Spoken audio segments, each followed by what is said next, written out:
This video teach you how to use our AE730D USB soldering iron, and we plug in the iron and then non-press the button for 1 second, and it will enter the default temperature. So we can press the sensoring area, and then the iron will heat up immediately. So we can use it. We put on something, right? And then we can,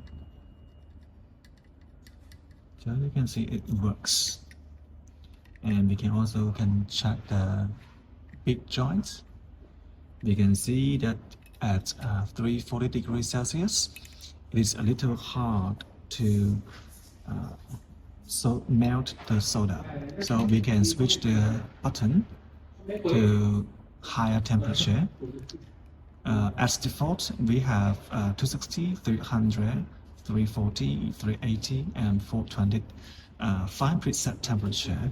So we can use it as 420 degrees Celsius. So we can see whether it can work or not.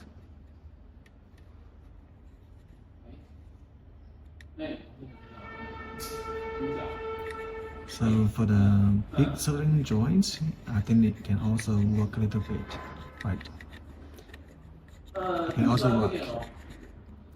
And automatically, we can use this set its highs as 450 degrees Celsius. You can see now we can set to 450. And if a little switch to blue light, the digit will down, and press the button again to purple, the digit will up. So we can see. And long press to fastly, and then long press the button to save. Right. And now we have 6 preset temperature: 260, 300, 340, 380, 420, and 450. Now again we can test again. When we need to press the button, we can long press the iron, the sensoring touch, and then we can see.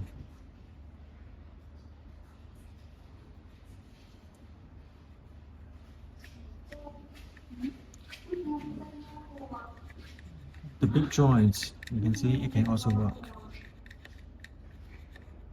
Right.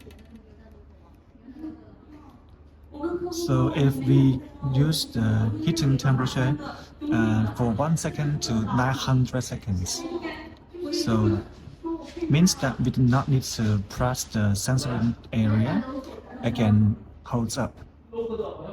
So let's first of all we set 10 seconds. Long press to save. So we can see we don't need to press the button again, and it will automatically to hold the temperature for 10 seconds. After 10 seconds, it will drops down, you can see. So it's very intelligent. Press again, and it will hold the temperature for 10 seconds again. This is a good design to extend the lifespan of the tip, right? It's very convenient. So let me know if you have more questions. Thank you.